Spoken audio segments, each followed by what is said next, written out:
Many people believe success depends mainly on intelligence, education, experience, or technical skill. Those things matter. But Travis Bradberry and Greaves argue that another ability often makes the difference between people who perform well and people who struggle. That ability is emotional intelligence. Emotional intelligence is the ability to recognize emotions, understand them, manage them, and use them wisely in relationships. It is not about being emotional all the time. It is not about being soft. It is not about avoiding difficult conversations. It is about noticing what is happening inside yourself and around you before emotions take control. A person with high emotional intelligence can stay calm under pressure, receive feedback without becoming defensive, understand how others feel, communicate clearly, and repair relationships when tension appears. A person with low emotional intelligence may be technically smart, but still damage trust, overreact, ignore social signals, avoid conflict, or let stress shape their decisions. The book divides emotional intelligence into 4 skills: self-awareness, self-management, social awareness, relationship management. Together, these skills help people move from emotional reaction to emotional choice. The central lesson of Emotional Intelligence 2.0 is that emotional intelligence is not a fixed trait. It can be improved through attention, practice, feedback, and repeated behavior. The goal is not to eliminate emotion. The goal is to understand emotion well enough that it becomes information, not a master. Blink 1. Emotional intelligence turns emotion into useful information. The book begins from a simple idea. Emotions affect almost everything people do. They affect decisions, conversations, relationships, leadership, conflict, motivation, and performance. Even people who think they are purely logical are influenced by emotion. Frustration can make someone speak too sharply. Fear can make someone avoid a necessary conversation. Pride can make someone reject useful feedback. Anxiety can make someone rush a decision. Excitement can make someone underestimate risk. Emotional intelligence matters because emotions are always present, even when people pretend they are not. The emotionally intelligent person does not deny emotion. They notice it. They ask what it means. They decide how to respond. This is a major difference. A low emotional intelligence reaction says, "I am angry, so I will act angry." A higher emotional intelligence response says, "I am angry, so I need to understand why before I speak." The first is automatic. The second creates choice. Bradberry and Greaves argue that emotional intelligence is practical because it affects daily behavior. It shows up in meetings, emails, family conversations, sales calls, leadership decisions, friendships, negotiations, and stressful moments. It is not an abstract personality idea. It is visible in how people behave when emotion appears. For example, a manager may receive criticism from their team. One response is to become defensive, explain everything, and make employees regret speaking honestly. Another response is to pause, listen, ask questions, and separate the discomfort of criticism from the value of the information. The second response does not require the manager to enjoy criticism. It requires emotional skill. Emotion becomes useful when it is noticed and managed before it becomes damage. Blink 2. Self-awareness is the foundation of emotional intelligence. Self-awareness is the ability to understand your own emotions as they happen. It means recognizing what you feel, why you feel it, and how that feeling affects your behavior. This is the first emotional intelligence skill because people cannot manage what they do not notice. Many people move through the day reacting automatically. They snap because they are stressed. They withdraw because they are hurt. They interrupt because they are excited. They overpromise because they want approval. They avoid decisions because they fear conflict. Later they may explain the behavior logically, but the emotion was leading. Self-awareness interrupts this pattern. It helps a person notice the early signals: tight shoulders, a faster heartbeat, a defensive thought, a desire to blame, a feeling of being ignored, a sudden need to prove a point. These signals matter because emotions often appear in the body before they are named in the mind. The authors encourage people to pay close attention to their emotional patterns. What situations trigger you? Which people make you impatient? When do you become defensive? What kind of feedback is hardest to hear? What emotions do you hide? What emotions do you show too quickly? Self-awareness is not self-criticism. It is honest observation. A person who knows they become impatient in slow meetings can prepare themselves. A person who knows they avoid conflict can notice when they are postponing an important conversation. A person who knows they become anxious under uncertainty can slow down before making fear-based decisions. Self-awareness creates the first moment of freedom. You see the emotion before becoming the emotion. That moment may be small, but it is where better choices begin. Blink 3. Self-awareness requires honest feedback from others. People are not always accurate judges of themselves. A person may believe they are direct, while others experience them as harsh. Another may believe they are calm, while others see them as distant. Someone may think they are open to feedback, while their face and tone show defensiveness. This is why self-awareness often requires outside information. Bradberry and Greaves emphasize that people need feedback to understand their emotional impact. Your intention is only part of the story. Your impact on others also matters. A leader may intend to create urgency, but the team may feel fear. A parent may intend to guide, but the child may feel criticized. A colleague may intend to help, but others may feel controlled. Without feedback, people keep repeating patterns they do not see. Asking for feedback can be uncomfortable because it exposes the gap between self-image and reality, but that discomfort is useful. It reveals where growth can happen.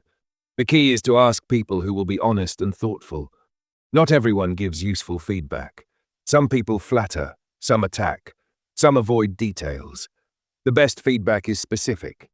When you disagree quickly in meetings, people stop sharing unfinished ideas. You are good at solving problems, but sometimes you move too fast and others feel left behind. When you are stressed, your emails become very short and people think you are angry. These comments are valuable because they connect behavior with impact. The emotionally intelligent person does not need to accept every piece of feedback as perfectly true, but they should look for patterns. If several people experience you in the same way, pay attention. Self-awareness becomes stronger when you are willing to see yourself through other people's experience, not only through your own intention. Blink 4. Self-management is choosing your response instead of obeying your impulse. Self-management is the ability to use awareness of your emotions to guide your behavior. It is not enough to know you are angry, anxious, jealous, excited, or disappointed. You must decide what to do with that information. This is where emotional intelligence becomes visible. Self-management means pausing before reacting. It means staying calm enough to choose words carefully. It means not sending the angry message immediately. It means not making a permanent decision during a temporary emotional storm. It means keeping a promise even when motivation drops. It means acting according to values rather than mood. This skill is especially important under pressure. Pressure reduces patience. It makes people more likely to blame, avoid, exaggerate, or rush. A person with weak self-management may say things they later regret. They may damage relationships in one emotional moment. They may create fear because others never know which version of them will appear. A person with strong self-management still feels emotion. They may feel anger deeply. They may feel anxiety strongly, but they do not let the emotion drive the car. For example, imagine receiving unfair criticism in a meeting. The immediate impulse may be to defend yourself publicly. Self-management might mean taking a breath, asking for clarification, and saying, "I want to understand the concern before I respond." This response protects both your dignity and the relationship. The authors suggest that self-management improves through practical habits: breathing, pausing, naming the emotion, sleeping before big decisions, preparing for triggers, creating reminders, talking to trusted people. The main idea is simple. You cannot always control what you feel first, but you can improve what you do next. Blink 5. Social awareness means accurately reading other people. Social awareness is the ability to understand what other people are feeling and experiencing. It requires attention beyond yourself. A socially aware person notices tone, facial expression, body language, energy, silence, timing, and context. They listen not only to words, but to what is happening behind the words. This skill matters because people do not always say exactly what they feel. An employee may say everything is fine while looking discouraged. A customer may sound polite while losing trust. A friend may joke while hiding embarrassment. A team may agree in a meeting but show little real commitment. If you only listen to the literal words, you may miss the truth. Social awareness requires presence. Many people fail here because they are too focused on what they want to say next. They listen while preparing their reply. They check their phone. They assume they already know the answer. They rush the conversation. The emotionally intelligent person slows down enough to observe. What changed in the room? Who became quiet? Who looks confused? Who seems uncomfortable? What emotion is not being spoken? This is not mind reading. It is careful attention. A manager with social awareness may notice that a team is overwhelmed before performance collapses. A salesperson may notice that a client's hesitation is not about price, but about trust. A teacher may notice that a student's silence comes from embarrassment, not lack of interest. Social awareness also requires empathy. Empathy means trying to understand another person's perspective without immediately judging it. You do not need to agree with every feeling, but you need to understand that the feeling is real for them. When people feel understood, they become more willing to communicate honestly. Social awareness turns relationships from guessing into listening. Blink 6. Relationship management uses emotional skill to build trust. Relationship management is the ability to use self-awareness, self-management, and social awareness to handle interactions well. It is the most outward-facing part of emotional intelligence. It shows up in communication, conflict, teamwork, leadership, influence, trust, and repair. A person with strong relationship management can have difficult conversations without destroying the relationship. They can give feedback in a way that is clear and respectful. They can apologize when they make a mistake. They can manage tension instead of avoiding it. They can adapt their communication to the person and situation. This skill is important because relationships are not maintained by good intentions alone. People need to feel heard, respected, and safe enough to be honest. Trust grows when behavior is consistent. If someone listens one day and explodes the next, trust weakens. If someone promises to follow up and repeatedly forgets, trust weakens.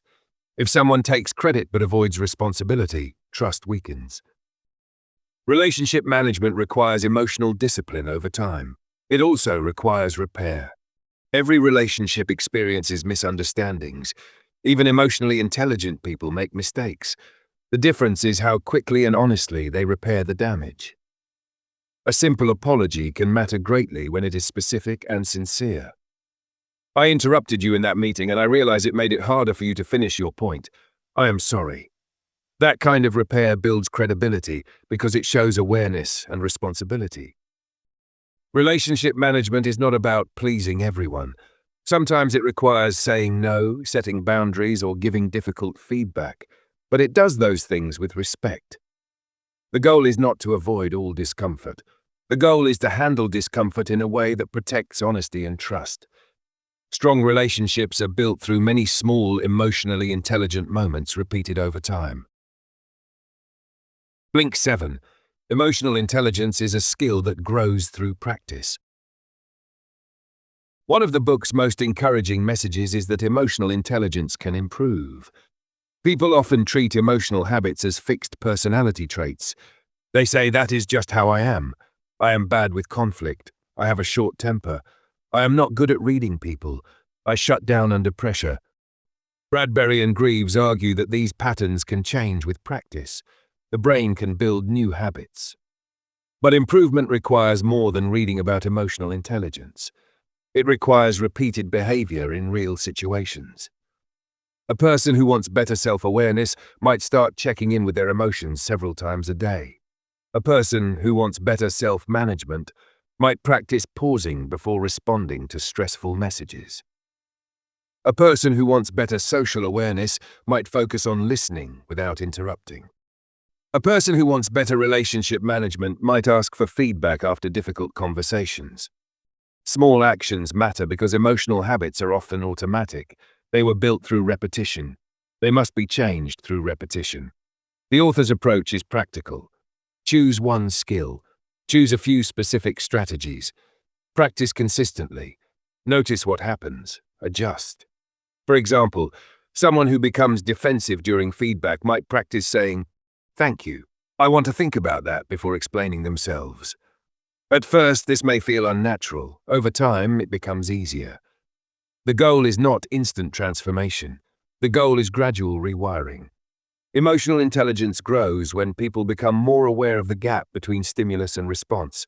Something happens, an emotion appears, a choice becomes possible. That choice is practiced again and again until it becomes a stronger habit. People do not become emotionally intelligent by wishing to be calmer or kinder.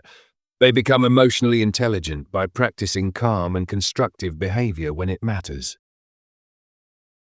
Blink 8. Stress reveals emotional intelligence more than comfort does. It is easy to appear emotionally intelligent when everything is going well. People are polite when they feel safe. They listen better when they are rested. They manage relationships more easily when there is no pressure. The real test comes during stress. Stress exposes emotional habits. A leader under stress may become controlling. A colleague under stress may become passive-aggressive. A parent under stress may become impatient. A student under stress may avoid responsibility. A business owner under stress may stop listening and start blaming. These reactions show where emotional intelligence needs development. The book's framework is useful because it helps people prepare for stress instead of being surprised by it. Self-awareness asks, what happens to me under pressure? Self-management asks, what can I do to respond better? Social awareness asks, how is this pressure affecting others? Relationship management asks, how can we move through this without damaging trust? For example, during a difficult project, a manager may feel anxious about deadlines. Without emotional intelligence, they may pass that anxiety to the team through criticism and urgency. With emotional intelligence, they can acknowledge the pressure, clarify priorities, ask what support is needed, and communicate calmly. The situation is still difficult, but the emotional climate becomes more manageable. Stress also narrows attention. People become more focused on their own needs and less aware of others. That is why social awareness must be intentional during pressure. A team member who becomes quiet may need support. A customer who sounds frustrated may need reassurance. A partner who becomes distant may need a direct conversation. Emotional intelligence does not remove stress. It helps people avoid making stress more destructive than it already is. Blink 9. Emotional intelligence improves leadership and teamwork. The book strongly connects emotional intelligence with performance at work. Technical skill may help someone get promoted, but emotional intelligence often determines how well they lead. A leader's emotions spread. If the leader is calm, honest, and focused, the team often becomes steadier. If the leader is anxious, defensive, or unpredictable, the team absorbs that energy. People watch leaders closely. They notice tone, reactions, facial expressions, and small signals of approval or disapproval. This means leaders must manage not only strategy and tasks, but emotional climate. A leader with high emotional intelligence gives clearer feedback, handles conflict earlier, listens more deeply, and builds stronger trust. They can push for results without humiliating people. They can admit mistakes without losing authority. They can recognize tension before it becomes politics. Teamwork also depends on emotional intelligence. Teams fail when people hide concerns, avoid conflict, take feedback personally, or protect ego more than results. Emotionally intelligent teams can speak honestly because members trust one another enough to handle discomfort. They can disagree without turning disagreement into personal attack. They can recover from mistakes faster because people are willing to own their part. In customer-facing roles, emotional intelligence is equally important. A customer may not remember every technical detail of a service interaction, but they remember whether they felt respected. A salesperson who understands emotion can listen for the real concern. A support person who manages their own frustration can turn a complaint into restored trust. Emotional intelligence is not separate from business results. It affects communication speed, decision quality, employee engagement, customer loyalty, and conflict resolution. In many organizations, emotional intelligence is the hidden system behind visible performance. Blink 10. Emotional intelligence is useful, but it should not become a slogan. Emotional Intelligence 2.0 is practical because it gives people a simple framework and encourages improvement. But emotional intelligence should not be treated as a magic solution to every problem.